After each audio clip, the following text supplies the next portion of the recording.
Salut tout le monde. Pasteur Bill envoie son amour depuis Londres. Saviez-vous qu'il était à Hillsong pour une conférence de 30 000 personnes la semaine dernière en Australie? Ensuite, il est à Londres pour la conférence Hillsong aussi. Alors, c'est plutôt cool quand nos tribus commencent à travailler ensemble pour le royaume. Alors, il vous envoie son amour. Bien sûr, si vous aimez vraiment, il serait là. Maintenant, je sais qu'il écoute. Salut, Bill. Je plaisante. Eh bien, j'ai l'occasion de faire la dernière session sur le thème de la prière. Je veux parler de la prière qui façonne l'histoire et nous allons commencer par une prière qui vous façonnera afin que vous puissiez façonner l'histoire vous-même. Père, merci pour tout ce que tu as fait pour nous. Merci pour cette merveilleuse semaine.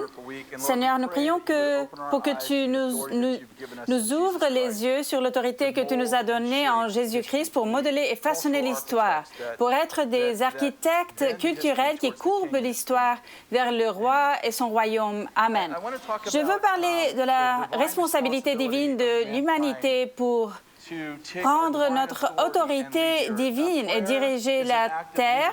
La prière est un acte de leadership car elle autorise Dieu à faire sa volonté sur notre planète.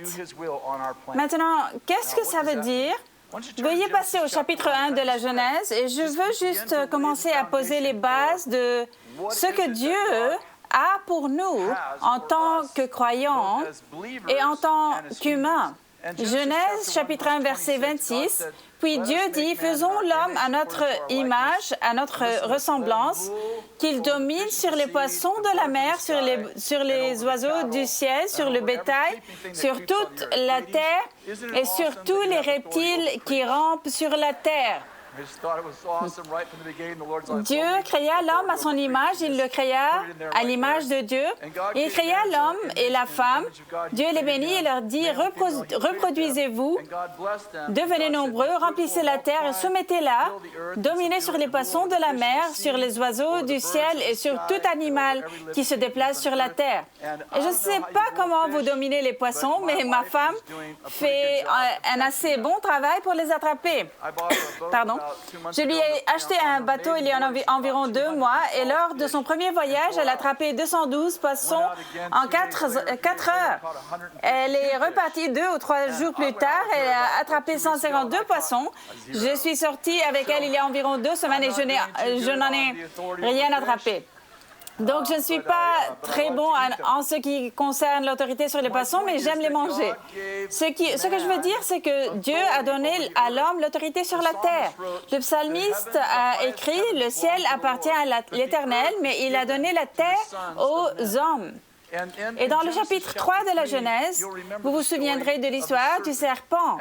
Et le serpent vient dans le jardin, et vous vous souvenez que Dieu a planté 2 arbres dans le jardin, l'arbre de la vie, et dont vous mangeriez de cet arbre et vivriez à jamais, et l'arbre de la connaissance du bien et du mal, dont si vous mangez de cet arbre, Dieu a dit, le jour où tu en mangeras, tu mourras, c'est certain. Ainsi, si vous mangez de l'arbre de la connaissance du bien et du mal, en 24 heures, vous seriez mort. Et le diable, il trouve son chemin dans le jardin, il convainc Ève et Adam de manger de la pomme. Et nous racontons si souvent cette histoire qu'Adam et Ève ont désobéi à Dieu. Oui, ils ont désobéi à Dieu, mais la chose la plus puissante qu'ils ont faite dans un sens négatif est qu'ils n'ont pas seulement désobéi à Dieu, ils ont obéi au diable. En d'autres termes, je veux dire que Dieu a donné à Adam et Ève, il a donné à l'humanité l'autorité sur la terre. Et les hommes, Adam et Ève, ont donné l'autorité au diable, leur autorité au diable. Il est donc devenu le Dieu de ce monde. Et puis, dans Luc chapitre 4, si vous voulez y passer, Jésus est dans un jeûne de 40 jours et il est dehors dans le désert. Au verset 5, il dit ceci, le diable l'emmena plus haut sur une haute montagne et lui montra en un instant tous les royaumes de la terre. Puis il lui dit, je te donnerai toute cette puissance et la gloire de ces royaumes, car elle m'a été donnée et je la donne à qui je veux. Si donc tu te prosternes devant moi, elle sera toute à toi. Où le diable a-t-il obtenu la domination et l'autorité? Souvenez-vous qu'il est écrit, car elle m'a été donnée. Si tu te prosternes devant moi, je te donnerai toute la domination, toute l'autorité sur tous les royaumes du monde. Si tu te prosternes devant moi, car ils m'ont été donnés et je les donne à qui je veux. Qui a donné l'autorité au diable? Adam. Donc, Adam avait l'autorité, l'humanité avait de l'autorité et Dieu a voulu que les humains soient les leaders de la terre. Et Adam a pris son autorité et l'a donnée au diable. C'est pourquoi Dieu, qui a tout créé, devait devenir un homme. Ainsi, le Fils de Dieu était devenu le Fils de l'homme, afin que les fils des hommes puissent devenir les fils de Dieu. Dans Matthieu 28, vous vous en souviendrez, au verset 18, Jésus est venu, il est mort sur la croix, il est ressuscité d'entre les morts, c'est après le 3e jour ici, et il leur a dit ceci, il a dit, « Tout pouvoir m'a été donné dans le ciel et sur la terre. Allez donc, faites de toutes les nations des disciples, baptisez-les au nom du Père et du Fils et du Saint-Esprit et enseignez-leur à mettre en pratique tout ce que je vous ai prescrit. » Maintenant, laissez-moi juste dérouler ceci pendant une minute. Le diable a du pouvoir. Le mot est dynamis. Nous en tirons notre mot dynamite. Et le diable a du pouvoir. Mais Jésus a dit, « Je vous donnerai le pouvoir sur toute la puissance de l'ennemi. » Mais le diable avait l'autorité sur la terre parce que Dieu a donné l'autorité à Adam et Adam a donné son autorité à Satan. Lorsque Jésus est ressuscité des morts, il a pris l'autorité qui avait été donnée au diable par Adam et il l'a reconquise. Ainsi, il dit maintenant dans Matthieu 28, « Tout pouvoir m'a été donné dans le ciel. » Ce qui n'aurait pas été une révélation pour le peuple juif. Il savait que Dieu dirigeait les cieux. Et puis il a dit, « Et sur la terre. » Et quand il a dit sur la terre, il a dit, « Les guerres, j'ai récupéré les clés. » Ainsi, non seulement vous avez une puissance qui est plus grande que la puissance du diable, mais vous avez aussi une autorité. Il n'a aucune autorité, mais vous avez toute autorité.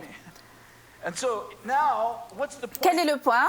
Dieu nous a fait revenir en tant que peuple né de nouveau à la conception originale que vous dirigez la planète.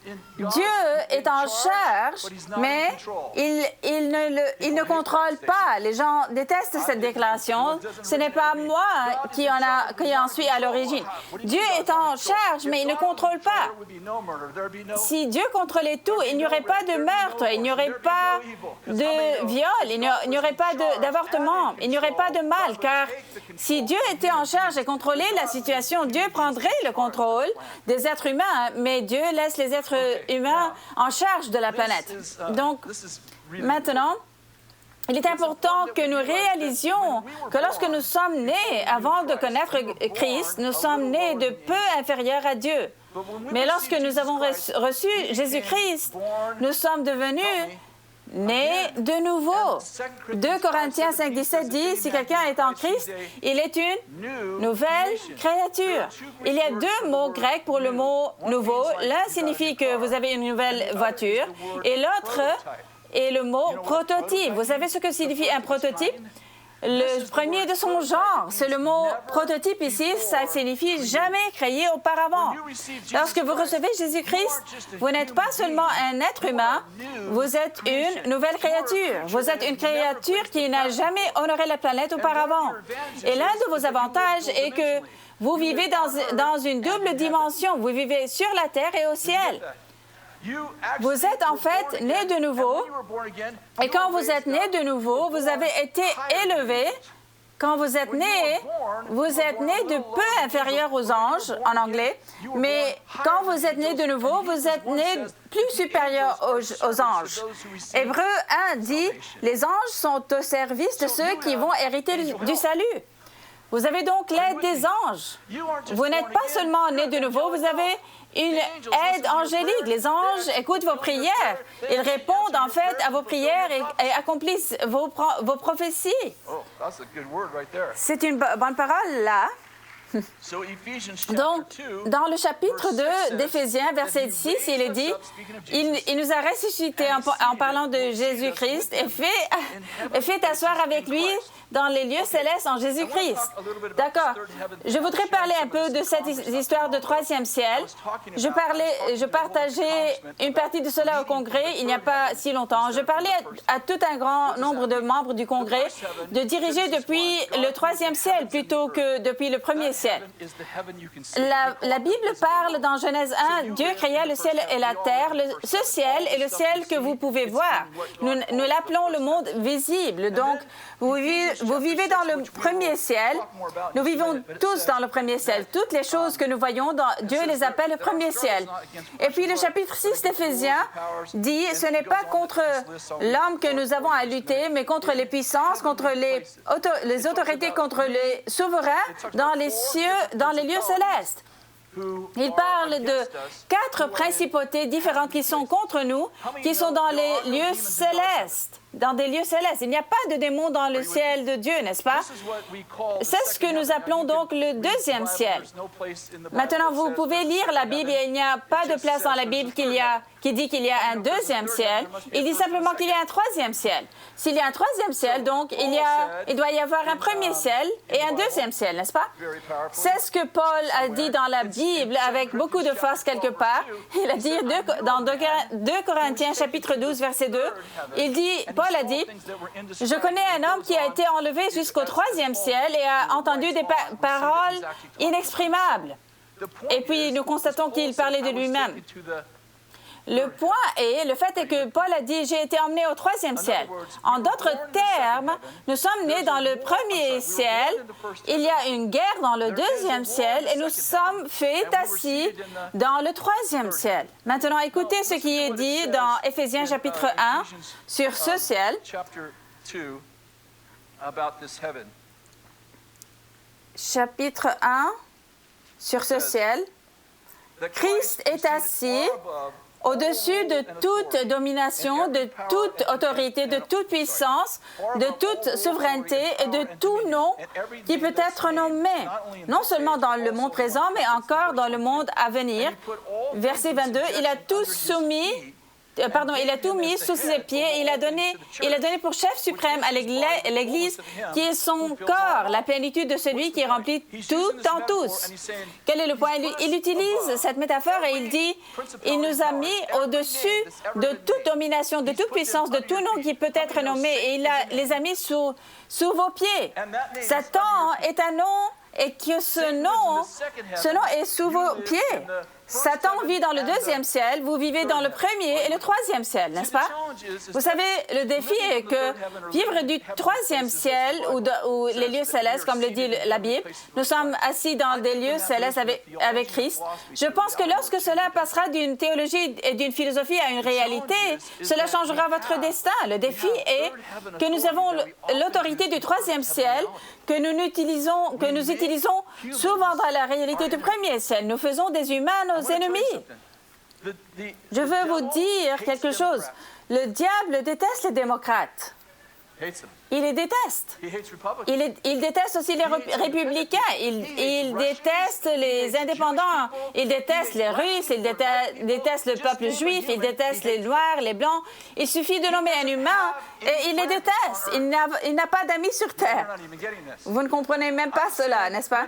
J'ai dit que chaque fois que nous vilipendons un humain, nous jouons en fait le schéma du deuxième ciel, parce qu'il n'a pas d'amis humains. Ainsi, nous prenons notre autorité du troisième ciel et nous l'utilisons sur les gens du premier ciel et nous demandons pourquoi nous ne changeons pas le monde. Passez à chapitre 6 d'Éphésiens, verset 10. J'ai enseigné cela il y a environ un mois. Verset 10, enfin, mes frères et sœurs, fortifiez-vous dans le Seigneur et dans sa force toute puissante. Revêtez-vous de toutes les armes de Dieu afin de pouvoir tenir ferme contre les manœuvres du diable. En effet, ce n'est pas contre ce n'est pas contre l'homme. S'ils ont de la chair et du sang, ils ne sont pas vos ennemis. Tournez-vous vers votre voisin et dites-lui, je ne suis pas ton ennemi. Votre conjoint ne l'est pas non plus. Continuons. En effet, ce n'est pas contre l'homme que nous avons à lutter, mais contre les puissances.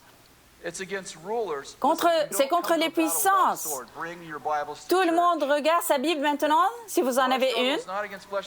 OK. En effet, ce n'est pas contre l'homme que nous avons à lutter, mais contre les puissances, contre les autorités, contre les souverains de ce monde de ténèbres, contre les esprits du mal dans les lieux célestes. En d'autres termes, les changeurs du monde, les façonneurs du monde et créateurs de l'histoire sont résistés par des souverains de ce monde de ténèbres. Il ne parle pas de démons ici, il parle des principautés. La première principauté dont il parle est celle des souverains.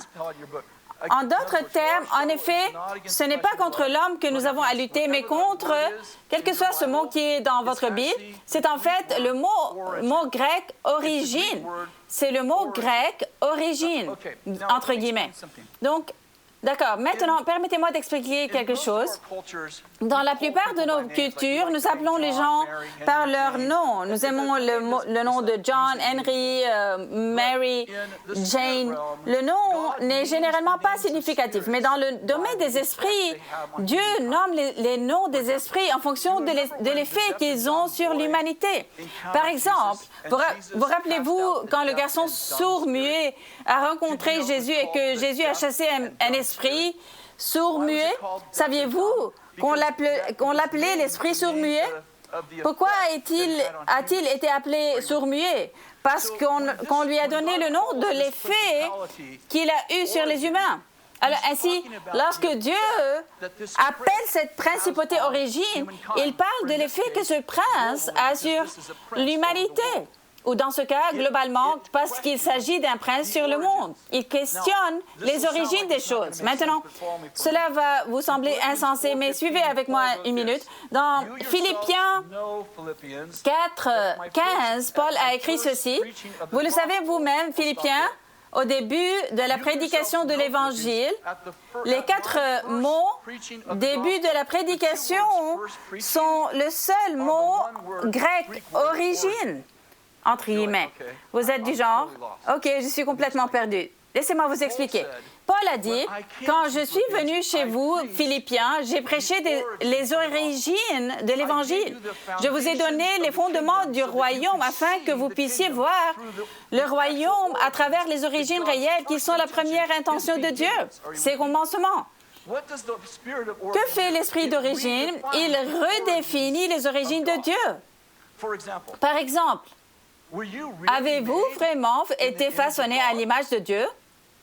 Car Genèse 1 a dit, faisons l'homme à notre image, à notre ressemblance. Et au fait, Dieu a dit 7 fois, faisons les poissons selon leur espèce, faisons le bétail selon leur espèce, faisons les oiseaux selon leur espèce. Et cette fois, Dieu dit, selon leur espèce, selon leur espèce. Et le verset suivant dit, puis Dieu dit, faisons l'homme à notre image, selon notre espèce. Vous n'avez pas été façonné selon l'espèce du singe ou de l'amibe. Vous avez été façonné selon l'espèce de Dieu. Dieu a tout façonné selon une espèce et vous avez été façonné selon l'espèce de Dieu. C'est pourquoi vous êtes un fils ou une fille de Dieu. Mais l'ennemi, l'esprit d'origine vient et dit, as-tu vraiment été façonné selon l'espèce de Dieu ou étais-tu une amibe évoluée? Ou peut-être es-tu un singe vraiment intelligent? Êtes-vous avec moi? Je dis qu'il crée de nouveaux prêches, de nouveaux enseignements qui remettent en question les origines de Dieu, afin que vous ne vous sentiez plus comme une fille ou un fils de Dieu. Maintenant, vous êtes simplement un animal plus intelligent que n'importe quel autre animal. Et je propose que nous ayons l'habitude de tuer les animaux et de protéger les gens. Et quand on change l'origine, on tue les gens et on protège les animaux. C'est assez drôle pour moi. Oui, c'est triste, non? J'aime La science, je ne suis certainement pas un scientifique, mais j'aime. J'ai aimé la science et j'ai lu beaucoup de livres de sciences scientifiques. Dans Romains 1, il est dit, Dieu est invisible. Dieu peut être vu à travers la création. Donc, j'étudie la création en cherchant Dieu dans la création. Les perfections invisibles de Dieu, sa puissance éternelle et sa divinité se voient et se comprennent par ce qu'il a fait. Ainsi, la vraie science et non la fausse science vous mènera en fait au Créateur. Parce que Dieu ne fait jamais quelque chose qu'il n'est pas. Mais j'aime cela. Vous savez, la théorie du Big Bang me fait rire parce qu'ils disent « et ces molécules se sont réunies ». Je sais que c'est beaucoup plus grand que cela, mais je comprends cette partie de leur histoire. Il y a eu ce Big Bang et pouf, ils disent, je suis genre, attendez une seconde, d'où avez-vous obtenu les molécules? Vous savez, le défi est que même si vous croyez en l'évolution, vous devez emprunter des trucs de Dieu pour y arriver. Ensuite, il donne un sens aux choses en disant, eh bien, cela a pris 1 milliard d'années. Genre, 2 Volkswagen se sont heurtés, une Corvette est sortie. Vous êtes du genre, c'est ridicule. Oh, mon frère, il a fallu 1 milliard d'années. Oh, j'avais oublié ça. Et d'une certaine manière, si vous augmentez la durée de leur cours, tout cela aura du sens. Sûrement s'il claque pendant 1 milliard d'années, oh, je suis stupide. Pourquoi n'y ai-je pas pensé? Et attends, ensuite, la pierre s'est animée. C'est ce qui... Comment s'est-il passé? Il a fallu 1 milliard d'années. Oh! Cela a pris 1 milliard d'années? Oh, en effet, cela a pris 1 milliard d'années. Oh, c'est parfaitement logique. D'une certaine manière, si vous la laissez là plus longtemps, c'est logique. Ça devient logique. Ce sont les gens intelligents de la Terre. L'origine change les définitions des débuts de Dieu. Est-ce vraiment un enfant ou est-ce juste un fœtus? Je me souviens que quand j'étais jeune, on disait...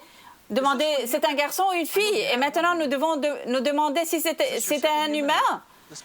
Est-ce que c'est un humain ou je sais que vous aviez un humain et est-ce votre deuxième humain ou n'est-ce pas un bébé? Ou qu'en est-il de celui-ci? Es-tu vraiment un garçon? Peut-être tu es une fille. Je sais que tu as un pénis et que ton ADN dit que tu es un garçon, mais que faire si tu es vraiment une fille? Es-tu vraiment censé épouser le sexe opposé? Et si ce n'est pas le cas? Vous savez, ce qui se passe quand on est sous l'emprise de l'esprit d'origine, les choses qui sont ridicules semblent vraiment logiques. Elles semblent vraiment logiques. Vous savez pourquoi? Parce que vous ne traitez pas ici dans votre tête, vous traitez dans le deuxième ciel. Et des choses qui n'ont aucun sens. Les gens très intelligents y croient parce qu'ils sont sous l'emprise d'un esprit qui est en fait à l'œuvre parmi les hommes rebelles. Mais où vous asseyez-vous? Vous êtes assis dans le 3e ciel. Vous savez, tant que vous resterez au 3e ciel, vous serez des architectes culturels qui façonnent l'histoire, parce que vous avez l'autorité et la puissance. Mais lorsque vous entrez le 2e ciel et que vous luttez contre d'autres personnes et que vous restez au 1er ciel et que vous accusez d'autres personnes, vous ne façonnez rien. Je voudrais vous parler de la prière de la foi dans Matthieu, chapitre 17. 3 disciples viennent de descendre de la montagne. Vous vous souvenez du mont de la Transfiguration? Pierre, Jacques et Jean y sont allés. Et ils descendent de la montagne et 9 disciples essayent de chasser un démon d'un garçon. Et dès qu'ils descendent de la montagne, le père du garçon court immédiatement vers Jésus et lui dit, « Hé, tes gars n'ont pas pu chasser le démon de mon fils. Peux-tu m'aider? » Je suis sûre que les 9 disciples sont déçus et qu'ils n'ont pas pu aller sur la montagne. Jésus n'y amène que les disciples vraiment spirituels. Puis ils ne peuvent pas chasser un démon et je suis sûre qu'ils ne passent pas une très bonne journée. Et Jésus se retourne et chasse le démon immédiatement. Ils sont du genre, hey! Alors, on reprend avec ça. Il dit, alors les disciples s'approchèrent de Jésus et lui dirent en privé, pourquoi? Pourquoi n'avons-nous pas pu chasser ce démon? Et Jésus leur dit, parce que vous n'êtes pas Pierre. Oh non, désolé. Il leur dit, c'est parce que vous manquez de foi. Je vous le dis en vérité, si vous aviez de la foi comme un grain de moutarde, vous diriez à cette montagne, déplace-toi d'ici, jusque-là, et elle se déplacerait et rien ne vous serait impossible. J'aime les paroles de Jésus ici. Les disciples disent, « Hey, pourquoi on n'a pas pu faire cela nous-mêmes? Nous avons prié la même prière que toi. Nous avons fait tout ce que tu nous as dit de faire, mais ils ne voulaient pas partir. » Et il leur a dit, à cause de la petitesse de votre foi, si vous aviez de la foi comme un grain de moutarde, vous diriez à cette montagne, déplace-toi jusqu'ici, d'ici jusque-là, et elle se déplacerait. Ce que Jésus vient de leur dire, c'est votre foi est plus petite qu'un grain de moutarde. Votre foi était comme un atome dont nous n'avons pas encore de mots. Vous connaissez un grain de moutarde, oui? Votre foi est plus petite que cela. Oh, c'est pour ça qu'on n'a pas pu le chasser. Matthieu, qu'a-t-il dit? Il a dit que notre foi est plus petite qu'un grain de moutarde. Si nous la faisons pousser en un grain de moutarde, nous pouvons chasser un démon. Mais parce qu'elle est plus petite que ça, nous sommes nuls. En fait, ce n'est pas ce qu'il a dit. Cette phrase, la taille d'un grain de moutarde, à cause de la petitesse de votre foi, ce mot ici, petitesse, ne fait pas référence à la taille, mais à combien de temps vous la gardez dans le combat. C'est en fait le mot « brièvement ». Il ne disait pas « votre foi était encore plus petite qu'un grain de moutarde ». Il a dit « vous n'avez pas gardé votre grain de moutarde assez longtemps dans le combat. C'est pourquoi vous ne pouviez pas le chasser ». Jésus raconte l'histoire dans Luc 18. Maintenant, il leur disait, Luc chapitre 18, Jésus disait aux disciples une parabole pour montrer qu'ils devaient toujours prier sans se décourager. Il dit, il y avait dans une ville un juge qui ne craignait pas Dieu et qui n'avait d'égard pour personne. Il y avait aussi dans cette ville une veuve qui venait lui dire, « Rends-moi justice contre ma partie adverse. » Pendant longtemps, il refusa, mais ensuite il se dit, même si je ne crains pas Dieu et je n'ai d'égard pour personne, puisque cette veuve me fatigue, je vais lui rendre justice afin qu'elle ne vienne pas sans cesse me déranger. Le Seigneur ajouta, écoutez ce que dit le juge injuste, et Dieu ne fera-t-il pas justice à ceux qu'il a choisis et qui craignent et qui crient à lui jour et nuit? Les fera-t-il attendre? Je vous le dis, il leur fera rapidement justice, mais quand le Fils de l'homme viendra, trouvera-t-il la foi sur la terre? J'aime cette histoire parce qu'elle me rappelle que ce n'est pas le degré de foi que j'ai, mais c'est la façon dont je la garde dans le combat. Et il raconte cette histoire d'une femme qui vient voir un juge injuste. Et il est du genre, donne-moi une protection, donne-moi une protection. Hé, protège-moi, protège-moi, protège-moi. Êtes-vous déjà ennuyé? Il était ennuyé. Et le juge dit, parce que je respecte Dieu, pas parce que je respecte Dieu ou l'homme, et je n'aime pas, même pas cette veuve, mais elle va m'épuiser si je ne lui donne pas ce qu'elle veut. Et Dieu dit, c'est comme ça que la prière fonctionne. Je ne sais pas si vous avez compris cela. Il a raconté cette parabole pour leur apprendre qu'ils doivent prier et ne pas perdre courage. Et puis il dit, vous voulez savoir comment ne jamais avoir une prière sans réponse? Oui, n'arrêtez pas de prier alors. Et puis il a posé cette question après leur avoir donné cette parabole. Il a dit, mais quand le Fils de l'homme viendra, trouvera-t-il la foi sur la terre, se rapportant directement, non pas à combien, mais à la persévérance de la prière. Trouverai-je la foi sur la terre est directement liée à continuerez-vous à prier? Cela signifie qu'il faut prier jusqu'à ce que quelque chose arrive. Combien de temps dois-je prier? Jusqu'à ce que quelque chose se passe. On a prié pour moi ou mon frère, ils m'écrivent toujours, Les gens m'écrivent toujours, ils disent, je suis allé à Bethel, on a prié pour moi 5 fois et je suis toujours malade. Que fais-je? Faites-vous prier à nouveau, je leur dis. On a prié pour moi 5 fois. Oui, vous n'êtes pas guéri, n'est-ce pas? Oui. Faites-vous prier à nouveau. Qu'est-ce que ça va faire? Ils prieront à nouveau pour vous. Avez-vous jamais entendu parler d'un miracle qui s'est produit instantanément? J'en entends parler tout le temps et je me rends compte que Dieu prend beaucoup de temps pour agir soudainement. Cette personne est du genre, un gars est venu et il a prié pour moi. Écoute, regarde mon genou. Dieu a formé un nouveau genou. Comment cela s'est-il produit? Il est du genre, je ne sais pas, il a prié pour moi et il a été instantanément guéri. Mais ce qu'ils ne vous disent pas, c'est qu'il y va depuis 6 ans pour la prière. Combien d'entre vous ont entendu parler de tels miracles? Vous êtes du genre, c'est incroyable, et vous pensez, je vais aller en avant, je vais leur demander de prier pour moi et je vais me rétablir. Et Dieu vous bénisse, j'espère que vous le ferez. Mais si vous n'êtes pas rétabli, allez demander de la prière à nouveau. Combien de fois? Jusqu'à ce que vous vous rétablissiez. J'aime les millénaires, je les aime vraiment, et les générations Z. La prochaine génération les appellera « Et vous êtes une bande de A ».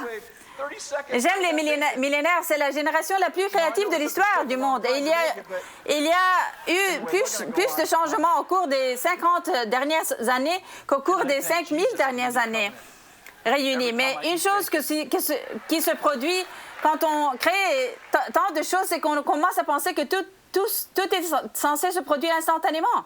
Nous avons une gratification instantanée. Nous avons de la nourriture instantanée. Nous avons du gruau instantané. Nous avons tout instantané. Marc 11, 23. Je voudrais parler un peu de la prière par la proclamation. Marc 11, 23. Je vous le dis en vérité, si quelqu'un a dit à cette montagne, retire-toi de là et jette-toi dans la mer, et s'il ne doute pas dans son cœur, mais croit que ce qu'il dit arrive, il verra s'accomplir. Il le verra s'accomplir. Verset suivant. C'est pourquoi je vous le dis, tout ce que vous demanderez en priant, croyez que vous l'avez au passé reçu au passé et cela vous sera accordé. Savez-vous ce que c'est que de se plaindre? Se plaindre est au diable ce que le culte est à Dieu. Lorsque nous prions, il nous incombe en tant que croyants. Je suis un croyant, n'est-ce pas? Alors, pourquoi priez-vous 100 fois alors que vous êtes intrinsèquement croyant? Quand je prie la volonté de Dieu jusqu'à ce que je vois la volonté de Dieu se réaliser. Je commence non seulement à prier, mais avez-vous vu qu'il est écrit, si vous dites à cette montagne qu'elle se retire? Je ne le pense pas. Je ne prie pas, mais je parle aux montagnes. Nous avons commencé une réunion de prière il y a environ 8 mois et nous ne prions que pour les affaires du gouvernement. Nous prions pour notre vie, nous prions pour notre nation, nous prions pour d'autres nations. Parfois, nous mettons les 30 personnes les plus recherchées sur PowerPoint avec leurs photos et leurs noms. Et nous séparons en groupes et nous prions, car ce sont les plus recherchés par Dieu, n'est-ce pas? Et nous prions pour les plus recherchés, mais ensuite, nous prions jusqu'à ce que nous obtenions une prophétie pour eux. Et puis, nous commençons à prophétiser. Disons Jim Jones. Disons Jim Jones. Dieu dit, et maintenant, nous ne nous contentons pas de prier seulement, mais nous faisons des proclamations sur Jim Jones. Jim Jones, tu es un homme noble. Dieu dit que tu es un homme d'Ésaïe 61. Tu es brisé et captif. Et tu vas aller reconstruire des villes. Et nous commençons à prophétiser. Il n'y a qu'environ 30 à 100 personnes là-bas, mais nous continuons avec. Je préfère avoir 30 personnes qui croient plutôt que 10 000 personnes qui essaient de savoir quel jour on est. Dans Luc 8, 22, Jésus est dans une barque avec ses disciples. Maintenant, il a déjà dit aux disciples, Passons sur l'autre rive. Il a fait une proclamation, passons sur l'autre rive. Il monte dans la barque et Jésus s'endort dans la barque et il se retrouve dans une tempête. Combien d'entre vous ont jamais senti que la vie était comme ça? Jésus a dit, allez ici, vous y allez, il y a une tempête. Vous vous dites, hé, comment se fait-il que je t'obéisse et que les choses tournent mal? Et Jésus dort dans la barque. Et voici la citation de Bill. Il dit, vous savez, vous ne pouvez avoir d'autorité que sur la tempête dans laquelle vous pouvez dormir. Alors, il réveille Jésus et ils sont du genre, tu ne te soucies pas que nous périssions? Et Jésus se réveille et il menace la tempête, puis il regarde les gars et il leur dit, où est votre foi? Rappelez-vous, la dernière fois qu'il les a réprimandés, il a dit, pourquoi n'avez-vous pas pu faire le miracle en raison de la petitesse de votre foi? Cette fois-ci, il dit, d'accord, vous avez la foi, mais où est-elle? Et le fait que leur foi était en lui, qu'il le fasse lui-même. Et son argument est, je vous ai dit que nous passons sur l'autre rive. Pourquoi n'avez-vous pas utilisé votre foi pour arrêter la tempête? Pourquoi m'avez-vous réveillé? Ce que je veux dire, c'est que souvent dans la prière, nous demandons à Dieu de faire des choses que dans le troisième ciel, nous avons l'autorité de faire nous-mêmes. Au troisième ciel, nous ne prions pas seulement Dieu, nous prions avec Dieu. Nous sommes assis dans les lieux célestes avec Dieu et nous avons l'autorité que Dieu a. Nous avons l'autorité sur la terre. Je n'ai pas besoin de me tourner vers Dieu et de lui dire, Dieu, vas-tu le faire? Dieu dit, je t'ai mis en autorité, faites quelque chose. Souvent, nous ne savons pas que nous sommes responsables. Avez-vous jamais marché dans votre ville et vu quelque chose qui n'allait pas? Disons les sans-abri. Et vous vous promenez dans votre ville et vous voyez ce problème et vous vous dites, pourquoi personne ne fait rien à ce sujet? Vous savez pourquoi vous avez pensé à cela? Parce que c'est vous qui avez l'autorité de faire quelque chose à ce sujet. La prière prophétique déplace les montagnes. Je vois ce que Dieu dit qu'il veut faire et ensuite je le proclame. Je deviens le proclamateur, le déclarant. Je dis, montagne, tu dois te retirer. Je regarde la Californie et je vois où nous allons en matière de moralité.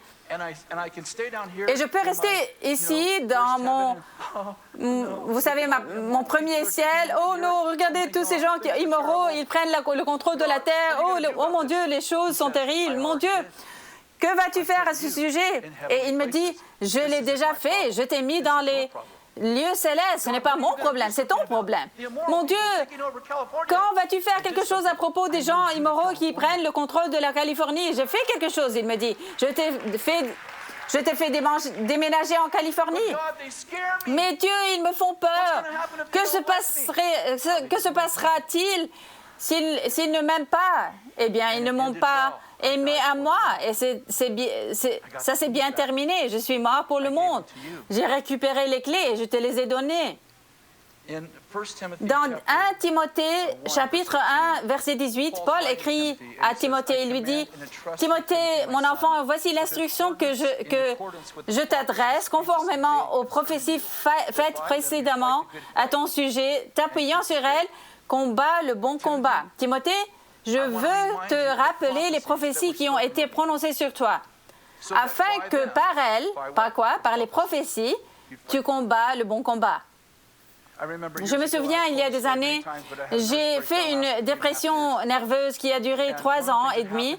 Et l'une des choses qui s'est produite au cours de la 2e année et demie, c'est que nous vivions évidemment à Weaverville et Bill était notre pasteur. Et nous avions une retraite pour les hommes. Et je n'avais jamais été dans une retraite pour les hommes. Je n'aimais pas être dans de petits endroits parce que j'avais une très mauvaise anxiété sociale et des crises de panique. Alors, les gars étaient du genre, hey, on va faire cette retraite. Et la retraite s'appelle Bar 717, 717. C'était au bout du monde. Alors finalement, mes amis n'ont cessé de me demander et de me demander d'aller avec eux. Alors j'ai dit, OK, alors nous sommes 6 dans cette voiture et nous rendons au bar 717. Et j'essaie de ne pas avoir de crise de panique dans la voiture. Et je me dis, oh mon Dieu, tous ces hommes, nous sommes 70, nous allons être 70 personnes à la retraite. Et puis ils ont dit, oui, il y a un prophète qui va être notre conférencier invité. Je me dis, oh, bonté divine, il n'y a pas pire que cela.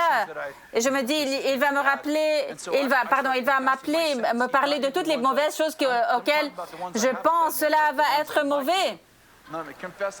Et j'ai donc commencé à confesser mes péchés.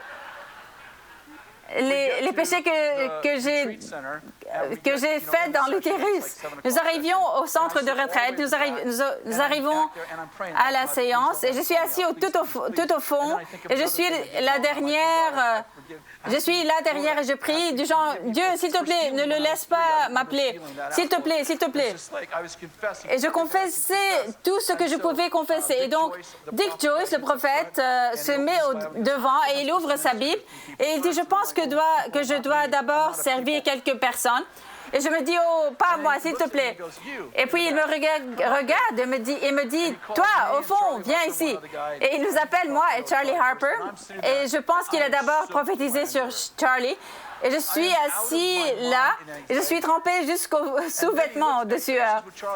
J'ai perdu la tête dans l'angoisse. Et il finit avec Charlie, et il me regarde et il me dit, « Tu as traversé une tempête terrible, mais tu es un homme de Dieu, et tu es un pilier dans la maison de Dieu, et toi et ta femme serez des piliers dans la maison de Dieu, et vous enseignerez à mon peuple les voies du royaume, et vous voyagerez à travers le monde pour enseigner à mon peuple les voies du royaume, et vous amènerez votre famille et vos enfants et leurs enfants. » Et puis il m'a dit, « Vous ne serez pas trop grand pour vos enfants vous accompagneront. » Il me l'a dit 5 fois, « Ta famille passera en premier, tes enfants grandiront avec vous, et je ne te laisserai pas grandir au-delà de tes enfants. Verse-toi dans ta femme et tes enfants, car ta famille sera un pilier dans la maison de Dieu. » Cathy a transcrit cela, bien sûr, à l'époque, avec une machine à écrire, 3 pages. Je l'ai pliée, je l'ai mise dans ma poche et je l'ai portée avec moi pendant 3 ans.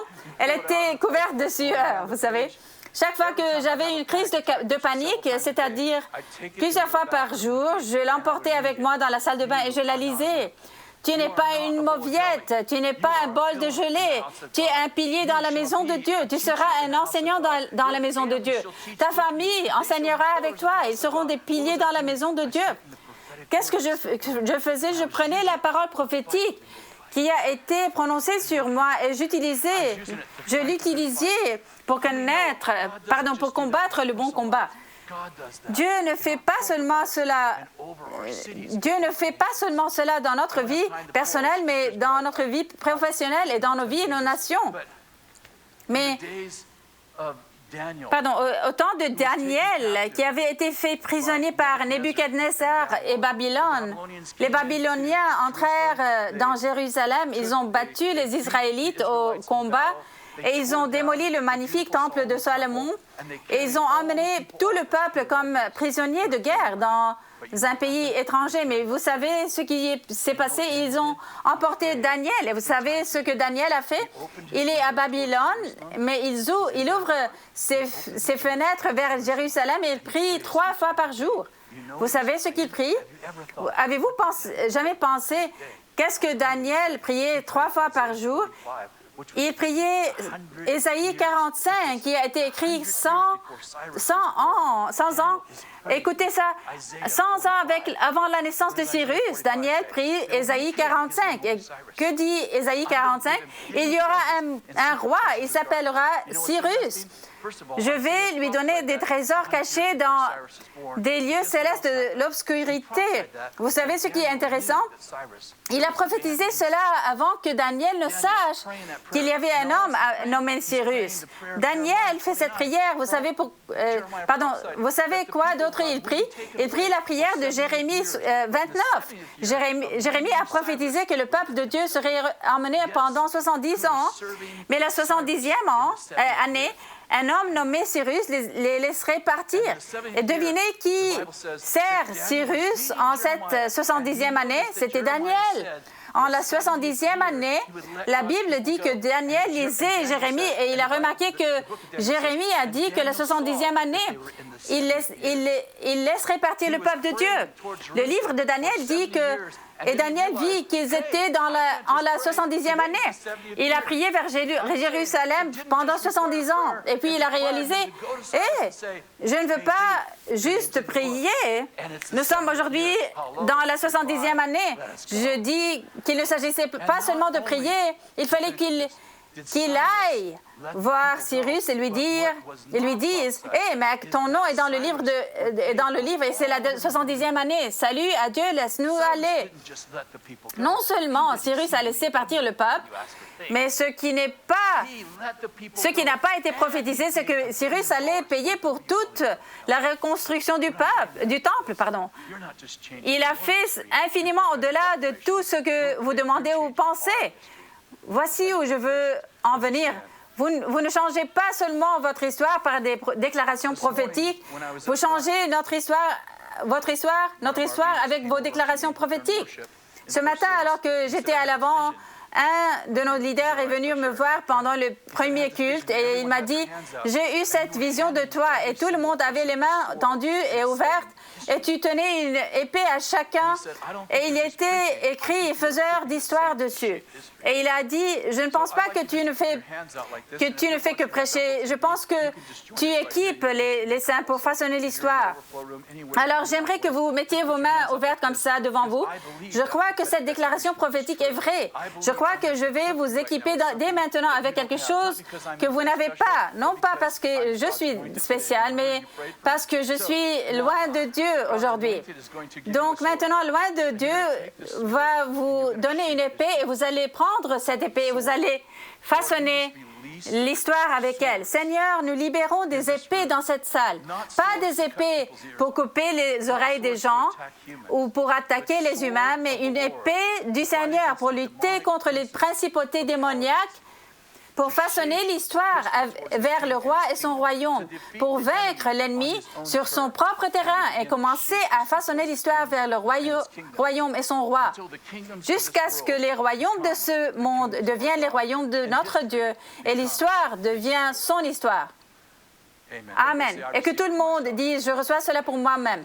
Merci, Dieu vous bénisse.